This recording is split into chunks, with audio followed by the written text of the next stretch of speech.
અરવલ્લી જિલ્લામાં છેલ્લા 3 દિવસથી વરસાદી માહોલ છવાયો છે। આપણે હાલ હાજર છે યાત્રાધામ શામળાજી વિસ્તારમાં, જે અરવલ્લીની ગિરિમાળાઓ છે। આહલાદક દ્રશ્યો અહીં જોવા મળી રહ્યા છે, કારણ કે જે પ્રકારે વરસાદની હેલી વરસી રહી છે। અરવલ્લી જિલ્લામાં છેલ્લા 3 દિવસમાં સરેરાશ 1 થી 3 ઇંચ વરસાદ વરસ્યો છે। તેવા સંજોગોમાં અરવલ્લીની જે ગિરિમાળાઓ છે એ જોઈ શકાય છે કે દ્રશ્યો મન મોહી લે તેવા છે। ભગવાન શામળિયાનું આ ધામ છે અને ભગવાન શામળિયો જે અરવલ્લીની ગિરિમાળાઓ વચ્ચે હાલ વસે છે, ત્યારે અહીં જે માહોલ બન્યો છે ચોક્કસથી જોતાં જ ગમી જાય તેવો માહોલ છે। અને અરવલ્લી જિલ્લામાં જે વરસાદ હાલ વરસી રહ્યો છે, કાચું સોનું વરસી રહ્યું છે।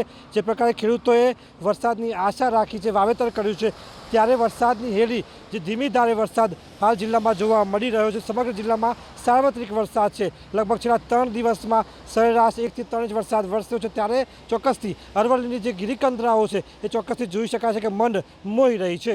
હાર્દિક પટેલ, ન્યૂઝ 18 ગુજરાતી, શામળાજી, અરવલ્લી।